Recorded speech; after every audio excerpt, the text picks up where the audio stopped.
Nagesh Karasagi orchid school तथा परिवार की तरफ से मैं सुसलादी आज की इस तासिका में आपका सहर्ष स्वागत करती हूँ। बच्चों, आज मैं आपके सामने कक्षा 7वीं के लिए वसंत भाग 2 में संकलित पाठ क्रमांक 18 जो है वह लेकर प्रस्तुत हुई हूँ। पाठ की ओर बढ़ने से पहले मैं आपसे कुछ प्रश्न पूछना चाहती हूँ जिसके उत्तर आपको मुझे देने हैं। जब आपके पास काफी समय होता है तो आप उस समय क्या क्या करते हो बच्चों? अच्छा, पढ़ते हो, खेलते हो,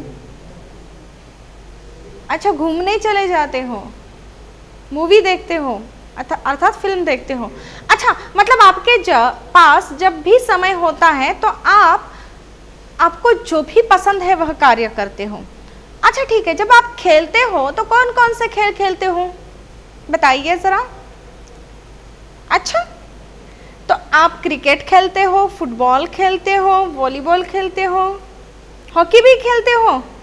अच्छा, तो बच्चों आज हम ऐसे ही हॉकी खेलने वाले जो सबसे अच्छे खिलाड़ी थे धनराज पिल्ले, इनके बारे में जानकारी प्राप्त करेंगे, जो जानकारी हमें हमारे पाठ क्रमांक 18 के द्वारा मिलेगी।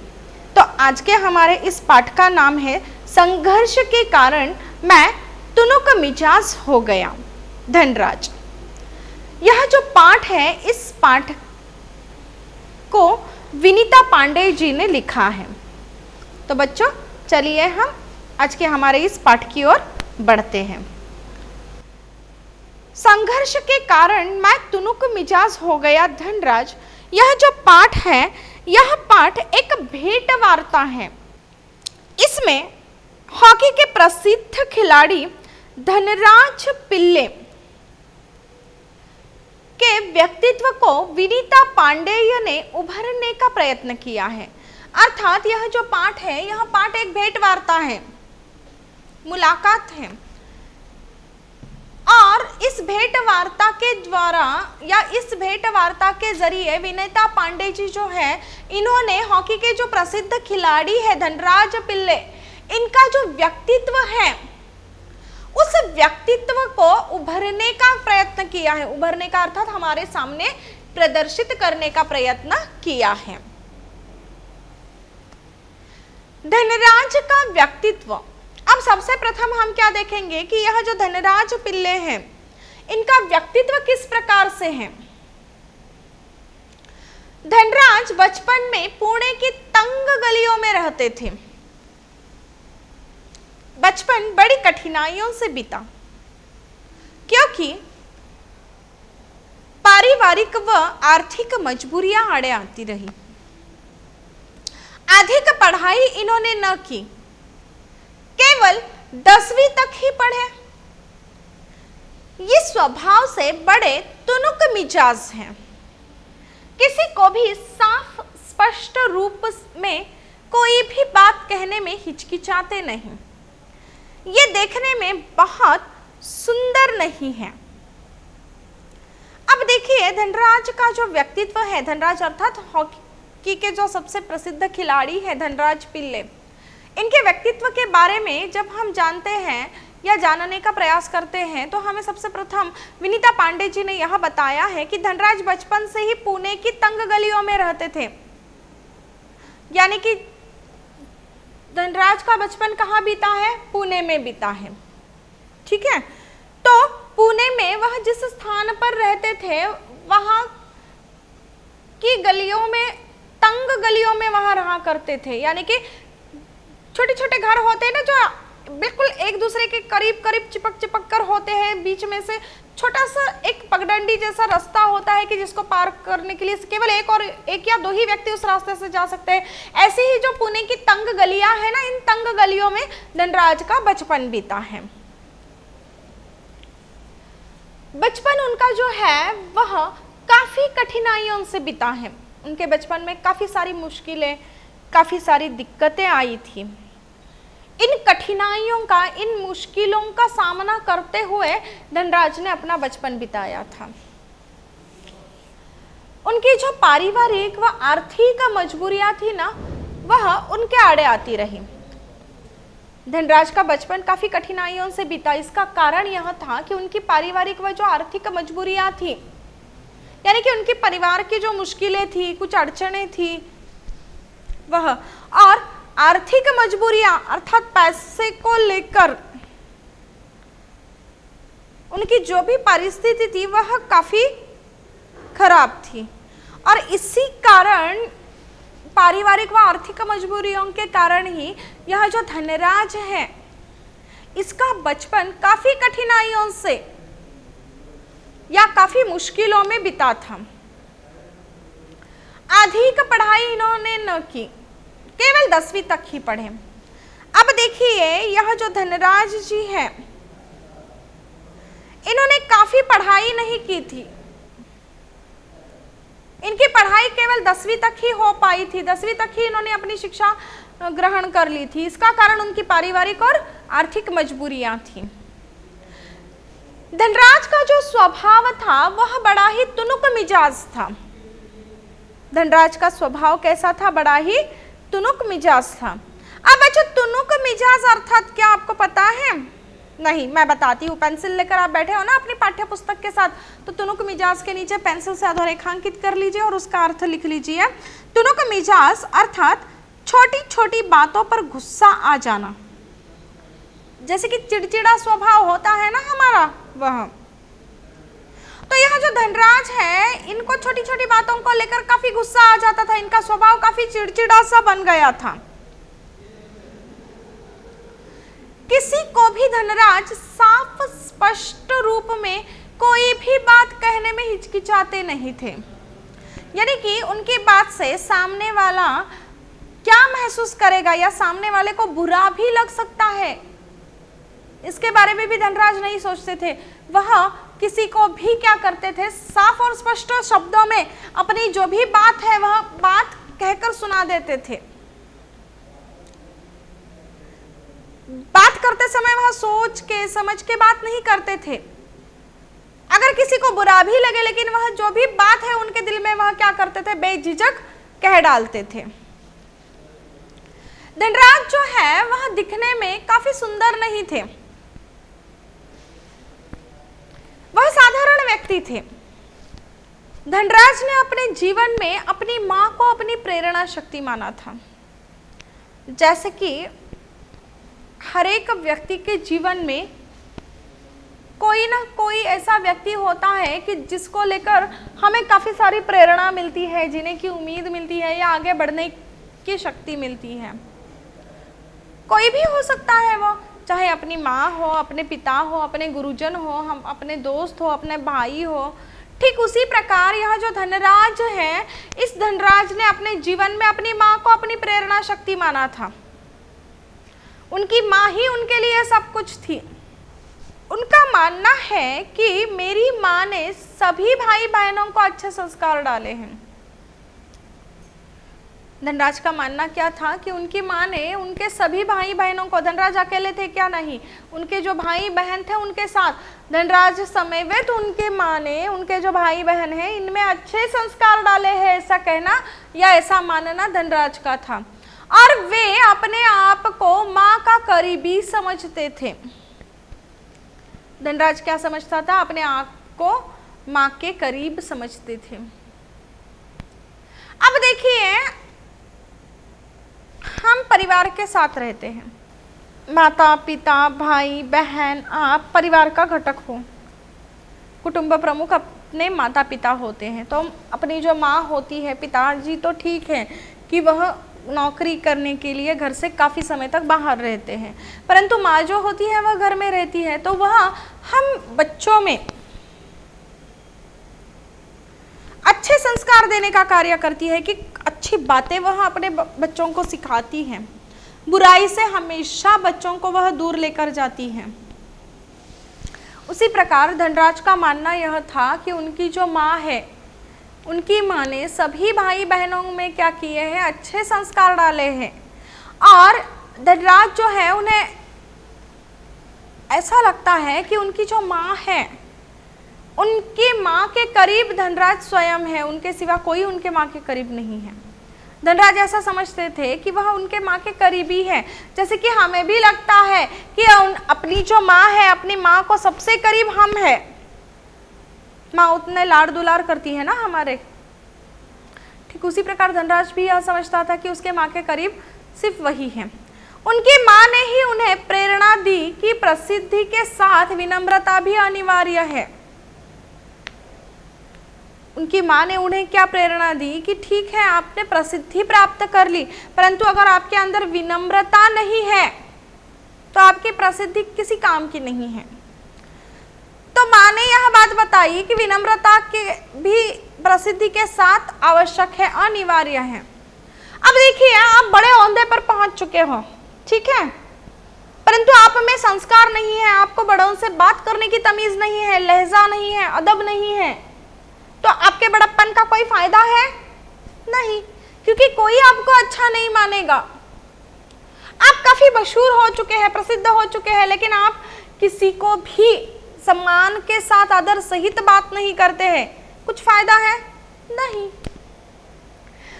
तो यही बात धनराज की माँ ने उन्हें समझाई, क्योंकि धनराज का स्वभाव कैसा था, तुनुक मिजाज था, अर्थात उन्हें छोटी छोटी बातों पर गुस्सा आता था, उनका स्वभाव चिड़चिड़ा था और वह किसी को भी उन्हें जो लगता था वह बातें बेहिचक कह डालते थे। तो उनकी माँ ने अर्थात धनराज की माँ ने उन्हें प्रेरणा दी कि प्रसिद्धि के साथ साथ हमारे अंदर विनम्रता का भी होना अनिवार्य है। अगर विनम्रता है तो ही हमारा जीवन है, वरना हमने जो भी प्रसिद्धि कमाई है, संपत्ति कमाई है, यह किसी काम की नहीं है। वे अपनी जो भाभी है उस भाभी को भी वह अपनी माँ के भांति मानते थे, यानी कि धनराज की जो भाभी है वह भी उनको अपनी माँ के स्थान पर ही थी। वे मानते हैं कि उनका स्वभाव तुनुक मिजाज है, क्योंकि उन्होंने जीवन में सब कुछ बहुत मुश्किलों से प्राप्त किया है। वैसे वे नरम दिल इंसान हैं, किसी को कभी दुख में नहीं देख सकते। अपने परिवार, करीबी रिश्तेदारों व मित्रों की बहुत कद्र करते हैं। अपनी किसी भी गलती के लिए किसी से भी माफी मांगने में शर्म महसूस नहीं करते। अब देखिए धनराज का स्वभाव कितना कोमल है, भले ही वह तुनुक मिजाज के क्यों ना हो, परंतु वह सबके बारे में सोचते। विनीता पांडे जो है वह हमें बताती है कि यह माना जाता है कि जो धनराज है उसका स्वभाव तुनुक मिजाज है। और उनका स्वभाव ऐसा क्यों है, क्योंकि धनराज ने जीवन में जो भी कुछ प्राप्त किया है वह काफी मुश्किलों से प्राप्त किया है। सरलता से आसानी से उसे कुछ नहीं प्राप्त हुआ है, या सरलता से आसानी से उसे कुछ मिल भी नहीं पाया कभी। आज के दौर में अगर हम देखते हैं बच्चों, आपका ही उदाहरण ले लीजिए। आपको अगर कोई चीज चाहिए होती है तो वो आपको घर में बतानी नहीं पड़ती, तुरंत आपके माता पिता आपको लाकर वह चीज या वह वस्तु दे देते हैं। उस वस्तु को प्राप्त करने के लिए आपको संघर्ष, प्रतीक्षा नहीं करनी पड़ती, क्योंकि आपके माता पिता को पहले ही भनक लग जाती है कि आपको आगे चलकर या आपको अब क्या लगने वाला है, तो आपके मांगने से पहले ही वह क्या करते हैं, वह वस्तु या वह चीज आपको लाकर दे देते हैं। परंतु धनराज का ऐसा नहीं था, क्योंकि उसकी पारिवारिक परिस्थिति तथा आर्थिक परिस्थिति काफी मुश्किल से थी, और इसीलिए जीवन में धनराज ने जो भी कुछ प्राप्त किया था वह काफी मुश्किलों से प्राप्त किया था, संघर्ष करके, प्रयत्न करके उसने प्राप्त किया था। आसानी से, सरलता से उसे कुछ भी मिला नहीं था। वैसे धनराज को अगर देखा जाए तो वह नरम दिल इंसान था, भले ही उसका स्वभाव तुनुक मिजाज हो, परंतु उसका दिल काफी नरम था। वह किसी को कभी दुख में नहीं देख सकते थे। धनराज कभी भी किसी को भी दुख में नहीं देख सकते थे। दूसरों का दुख देखकर धनराज को स्वयं दुख होता था, इसीलिए धनराज कभी किसी को दुख में नहीं देख सकते थे। किसी को दुख देना तो काफी दूर की बात है, परंतु किसी को दुखी होते हुए भी धनराज नहीं देख सकते थे। अब अपना परिवार, करीबी रिश्तेदारों एवं मित्र जो है, इनके धनराज बहुत कद्र करते थे, यानी कि इनके जीवन में इन सब लोगों को महत्वपूर्ण स्थान था। किन लोगों को? परिवार के लोग हो या करीबी रिश्तेदार हो या उनके मित्र हो, इन लोगों को धनराज के जीवन में काफी महत्वपूर्ण स्थान था। इन लोगों की धनराज बहुत कद्र करते थे। अपनी किसी भी गलती के लिए किसी से भी माफी मांगने में शर्म महसूस नहीं करते। अब देखिए धनराज का स्वभाव कैसा है कि अगर धनराज से कोई गलती भी हो जाए तो अपनी को किसी भी गलती के लिए वह किसी से भी माफी मांगने के लिए शर्म महसूस नहीं करते थे, हिचकिचाते नहीं थे। उनकी सोच ऐसी थी कि अगर मेरी गलती हुई है तो मुझे माफी मांग ही लेनी चाहिए। क्यों? क्योंकि मैं गलत हूं। अगर हम हमारा उदाहरण ले तो हमको ऐसा लगता है किसी से माफी मांगनी है अर्थात हम काफी हिचकिचाते हैं, काफी शर्म महसूस करते हैं कि दूसरे से माफी कैसे मांगे, भले ही हमारी गलती छोटी हो या बड़ी हो। परंतु धनराज ऐसे नहीं था। धनराज का स्वभाव कैसा था, उसकी सोच कैसी थी कि अगर हम गलत हैं तो हमको माफी मांगनी ही चाहिए। इसीलिए धनराज अपनी किसी भी गलती के लिए किसी से भी माफी मांगने के लिए शर्म महसूस नहीं करते थे। हमसे गलती हुई है, हमको माफी मांग लेनी चाहिए। शुरू में तो उनके पास हॉकी स्टिक तक नहीं थी। अब देखिए यह जो धनराज है, इस धनराज के पास शुरू में हॉकी स्टिक भी नहीं थी। जब उनके जो बड़े भाई थे, उस बड़े भाई को भारतीय कैंप के लिए चुना गया था तो उन्होंने अपनी स्टिक धनराज को दी थी। मतलब धनराज हॉकी खेला करते थे परंतु इनके पास हॉकी स्टिक नहीं थी। तो जब इनके जो बड़े भाई हैं धनराज के, उनका जब भारतीय कैंप में सिलेक्शन हो गया या भारतीय कैंप के लिए जब उन्हें चुना गया, तब उनके बड़े भाई ने क्या किया कि अपनी स्टिक धनराज को दे दी। कौन सी स्टिक? Hockey stick. और जब उन्होंने अपनी स्टिक धनराज को दे दी तो बस तब से ही तो धनराज के हाथ में क्या हो गए? जादू से आ गए। 1985 में जूनियर हॉकी, सॉरी माफ कीजिए, 1985 में जूनियर राष्ट्रीय हॉकी में, 1986 में इन्होंने सीनियर टीम में डाला गया। अब देखिए पहले तो हॉकी स्टिक भी नहीं थी धनराज के पास, फिर भी उन्हें खेलने का काफी शौक था। धनराज के बड़े भाई का भारतीय कैंप के द्वारा चुनाव होता है और जब उनके भाई को भारतीय कैंप द्वारा चुन लिया जाता है तो वह क्या करते हैं, धनराज के भाई उनकी जो हॉकी स्टिक थी वह क्या करते हैं, धनराज को दे देते हैं। और जैसे ही भाई की हॉकी स्टिक धनराज को मिल जाती है तब से तो ऐसा होता है कि धनराज के हाथों में जादू आ गई हो। वह अपने खेल की बेहतरीन प्रदर्शनी करते थे सबके सामने। और इसी कारणवश 1985 में जूनियर हॉकी, राष्ट्रीय हॉकी में और 1986 में इन्हें अर्थात धनराज को सीनियर टीम में डाला गया था क्योंकि उनके बेहतरीन खेल के कारण। इसके बाद ऑलविन एशिया कप जीतने के बाद इन्होंने जीवन में कभी पीछे मुड़कर देखा ही नहीं। खेल में जब इन्होंने अपनी तरक्की कर ली, अपनी प्रसिद्धि कर ली तो इन्होंने पीछे मुड़कर देखा नहीं। कब? जब ऑलविन एशिया कप इन्होंने जीता अर्थात धनराज ने जीता, तो यह एशिया कप जीतने के बाद धनराज ने कभी जीवन में पीछे मुड़कर नहीं देखा कि पीछे क्या हुआ है या पीछे क्या था। निरंतर वह क्या करते रहे, सफलता की जो सीढ़ियां हैं वह सीढ़ियां चढ़ते ही चले गए। सफलता की सीढ़ियां उन्होंने ऐसी चढ़ी यहां तक कि इन्होंने राष्ट्रपति ने भी सहारा अर्थात राष्ट्रपति ने भी इनकी तारीफ की। कई फिल्मी सितारे भी थे जो धनराज पिल्ले को उनके खेल की वजह से काफी पसंद करते थे, जिनमें जैकी श्रॉफ हैं, प्रेम चोपड़ा है। मतलब देखिए धनराज पिल्ले के फैन कितने थे, यानी कि उन्हें चाहने वाले कितने थे कि फिल्मी दुनिया को पूरी दुनिया चाहती है परंतु फिल्मी सितारे जो है वह किसे पसंद करते थे, धनराज पिल्ले को। तो विनीता पांडे जी ने यहाँ पर बताया है कि जब 1985 में जूनियर राष्ट्रीय हॉकी में और 1986 में धनराज को सीनियर टीम में डाला गया था, तो इसके बाद ऑलविन एशिया कप धनराज ने जीता था।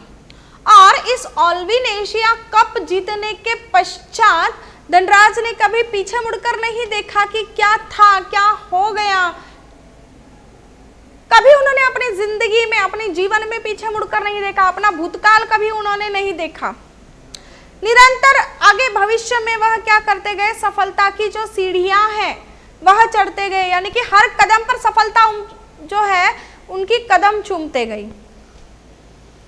यहां तक कि धनराज को राष्ट्रपति ने भी सहारा था, अर्थात उनको राष्ट्रपति ने भी उनका गौरव किया था, उनका सम्मान किया था। कई जो फिल्मी सितारे होते हैं, इन फिल्मी सितारों की पूरी दुनिया उन्हें पसंद करती है या उनके पीछे पागल होती है, परंतु कई फिल्मी सितारे ऐसे थे कि जिन्हें धनराज पिल्ले काफी अच्छे लगते थे, पसंद आया करते थे। और उन्हीं में से कुछ फिल्मी सितारे ऐसे थे जिनका नाम है जैकी श्रॉफ, प्रेम चोपड़ा। ये धनराज पिल्ले को काफी पसंद करते थे उनकी खेल की वजह से। एस्ट्रोटर्फ यानी कि जो कृत्रिम घास होती है ना, इस कृत्रिम घास को देखकर यह जो धनराज है उसे काफी हैरानी होती है कि यह कैसे हो सकता है। सन 1988 में इन्होंने दिल्ली में नेशनल्स में भाग लिया था। अब देखिए धनराज पिल्ले, इन्होंने हॉकी में सफलता की सीढ़ियां चढ़ना शुरू कर दिया था। इन्होंने अपने जीवन में पीछे मुड़कर कभी नहीं देखा, जबकि इन्होंने ऑलविन एशिया कप को जीता, उसके बाद इन्होंने कभी पीछे मुड़कर नहीं देखा कि पीछे क्या था या क्या से क्या हो गया। राष्ट्रपति ने भी इनका गौरव किया, सम्मान किया, इनको सहारा। फिल्मी सितारे इन्हें पसंद कर रहे थे। फिर सन 1988 में इन्होंने क्या किया, दिल्ली में होने वाले नेशनल्स में भाग लिया। दिल्ली में जो हॉकी की स्पर्धाएं भरी थी ना, जिनको नेशनल्स कहा जाता है, तो पहली बार इन्होंने क्या किया था, वहां पर एस्ट्रोटर्फ देखी थी। धनराज ने पहली बार किया था कि जो दिल्ली में जो नेशनल्स हो रही थी, जिसमें इन्होंने भाग लिया था, वहां जाने पर प्रथम बार उन्होंने एस्ट्रोटर्फ देखी थी। इनके कोच सोमश और कार्बोल हो एस्ट्रोटर्फ पर खेलने की तरकीबें उन्हें बताने लगे या तरीके बताने लगे, और ये विज्ञान की तरक्की के बारे में सोच रहे थे कि कैसे कृत्रिम घास बनाई जाती है। अब देखिए, जब सन 1988 में इन्होंने दिल्ली में नेशनल्स में भाग लिया था, तो उस समय पहली बार धनराज ने क्या देखी थी, एस्ट्रोटर्फ देखी थी। और जब इन्होंने एस्ट्रोटर्फ देखी थी तो यहाँ उसी में मग्न थे या मशगूल थे कि उनके जो कोच थे सोमेश और कार्बोल हो एस्ट्रो टर्फ पर खेलने की तरकीबें उन्हें बताने लगे कि कैसे उस पर खेला जाता है, किस प्रकार से उस पर खेलना चाहिए, अनेक बातें वहां उनको बता रहे थे उनके कोच। परंतु धनराज पिल्ले के मन में कुछ अलग ही बातें चल रही थी। जब उनके कोच उन्हें एस्ट्रोटर्फ पर खेलने की तरीके बता रहे थे, उस समय धनराज पिल्ले विज्ञान की जो तरक्की है कि विज्ञान ने आज क्या तरक्की की है, नए नए आविष्कार बनाए हैं, इनके बारे में वह सोच रहे थे। और यह सोचते सोचते उनके मन में यह बात आ गई, वह इस बारे में सोच रहे थे कि कैसे कृत्रिम घास बनाई है। क्या सोच रहे थे कि किस प्रकार से यह कृत्रिम घास बनाई गई है। यह अत्यधिक साधारण परिवार से संबंध रखने वाले हैं। धनराज जी जो है वह अत्यंत साधारण परिवार से संबंध रखने वाले हैं, यानी कि जिस प्रकार से हम साधारण परिवार से है ना, उसी प्रकार धनराज भी साधारण परिवार से थे। उनका परिवार काफी अमीर बड़ा परिवार नहीं था। इतनी प्रसिद्धि पाने के बावजूद भी इनकी आर्थिक स्थिति अच्छी न थी। अब धनराज पिल्ले हॉकी में उन्होंने अपना एक महत्वपूर्ण स्थान बना लिया था, काफी सारी प्रसिद्धि उन्होंने प्राप्त कर ली हॉकी में। परंतु इतना सब कुछ पाने के बावजूद भी यह जो धनराज पिल्ले है, इनकी आर्थिक परिस्थिति जो थी वह कुछ ठीक नहीं थी, वह अच्छी नहीं थी। ये आम लोगों की तरह लोकल ट्रेन में ही यात्रा करते थे।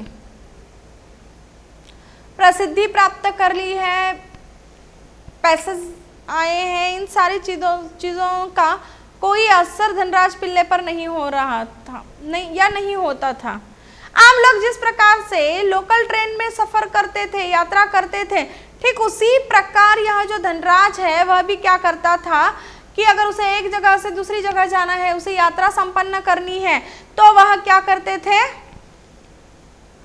लोकल ट्रेन में ही चले जाते थे। एक बार तो एक पत्रकार ने रेलवे स्टेशन पर इनकी फोटो खींच ली। पत्रकार तो कभी भी किसी भी बात को पेपर में खबर के स्वरूप में छापने के लिए तैयार होते हैं।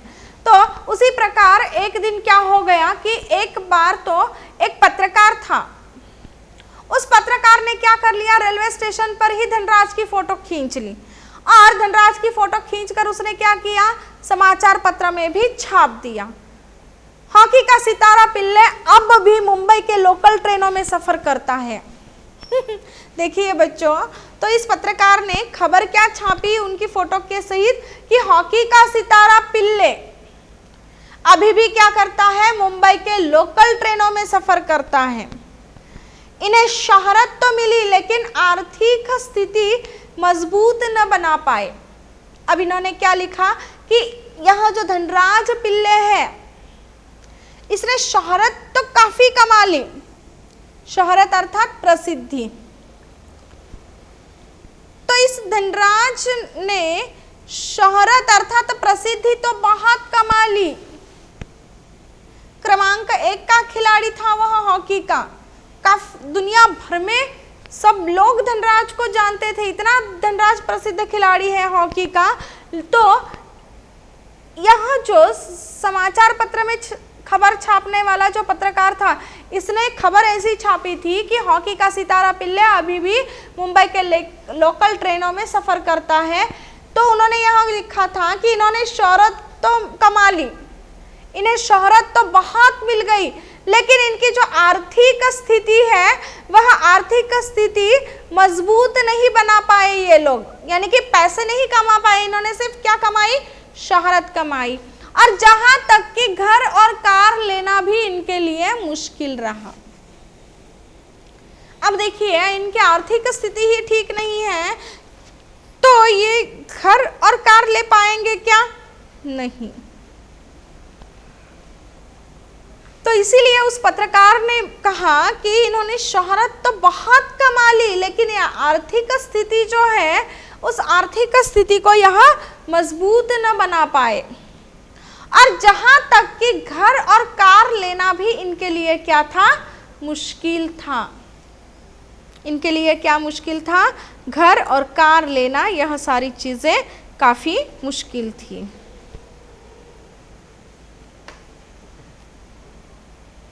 यह जो धनराज है, इनके जीवन की चाह, इनके जीवन की जो चाह थी वह इस प्रकार से थी कि लोग इन्हें इनकी सूरत की वजह से नहीं बल्कि इनके खेल के कारण इन्हें पसंद करें। हर एक व्यक्ति की इच्छा यही होती है कि उनकी सूरत या सूरत देखकर कोई उन्हें पसंद ना करे, उन्होंने जो कार्य किया है उस कार्य के वजह से लोग उन्हें पहचाने या प्रसिद्धि दे दे। तो धनराज जी जो है, धनराज पिल्ले जी, इनके जीवन की भी यही चाह थी, यही इच्छा थी कि लोग इनकी सूरत देखकर इन्हें ना पहचाने बल्कि इनके खेल के कारण लोग इन्हें पहचाने, पसंद करें। और ऐसा होने पर इन्हें अपार खुशी प्राप्त होती है कि लोग इनके खेल के वजह से इन्हें पहचानते हैं। धनराज सदा अपने देश के लिए ही खेलना चाहते थे, धनराज सदा क्या करना चाहते थे, अपने देश के लिए ही खेलना चाहते थे। तो आज का हमारा यह जो पाठ है, संघर्ष के कारण मैं तुनुक मिजाज हो गया धनराज, यह पाठ यही समाप्त होता है। धन्यवाद एवं शुभ दिन।